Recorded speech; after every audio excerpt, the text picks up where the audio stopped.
So they began to persecute Jesus because he had done this healing on a Sabbath. Jesus answered them, My Father is always working.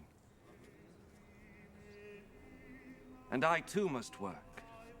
This saying made the Jewish authorities all the more determined to kill him. Not only had he broken the Sabbath law, but he had said that God was his own Father, and in this way had made himself equal with God. So Jesus answered them, I tell you the truth. The Son can do nothing on his own. He does only what he sees his Father doing. What the Father does, the Son also does. For the Father loves the Son and shows him all that he himself is doing. He will show him even greater things to do than this, and you will all be amazed. Just as the Father raises the dead and gives them life, in the same way the Son gives life to those he wants to. Nor does the Father himself judge anyone. He has given his Son the full right to judge, so that all will honor the Son in the same way as they honor the Father. Whoever does not honor the Son does not honor the Father who sent him. I am telling you the truth. Those who hear my words and believe in him who sent me have eternal life.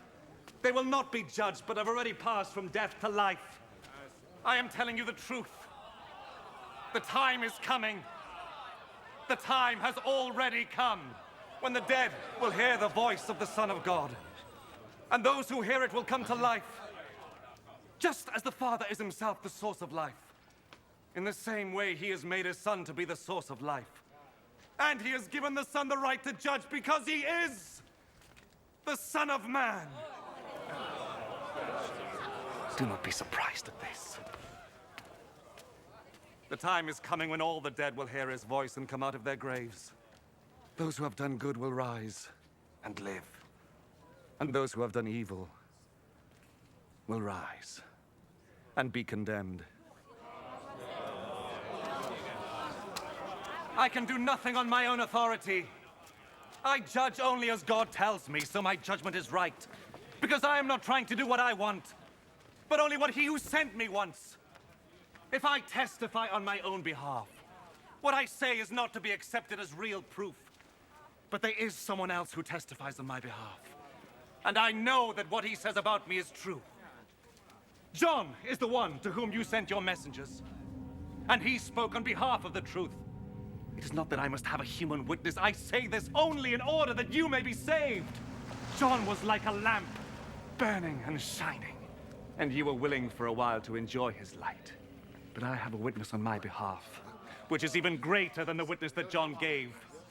What I do, that is the deeds my Father gave me to do. These speak on my behalf and show that the Father has sent me. And the Father who sent me also testifies on my behalf. You have never heard his voice or seen his face. And you do not keep his message in your hearts, for you do not believe in the one whom he sent. You study the scriptures because you think that in them you will find eternal life. And these very scriptures speak about me, yet you are not willing to come to me in order to have life. I am not looking for human praise, but I know what kind of people you are. And I know that you have no love for God in your hearts. I have come with my Father's authority, but you have not received me. When, however, someone comes with his own authority, you will receive him. You like to receive praise from one another, but you do not try to win praise from the one who alone is God. How then can you believe me?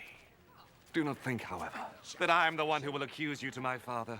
Moses, in whom you have put your hope, is the very one who will accuse you. If you had really believed Moses, you would have believed me, because he wrote about me. But since you do not believe what he wrote,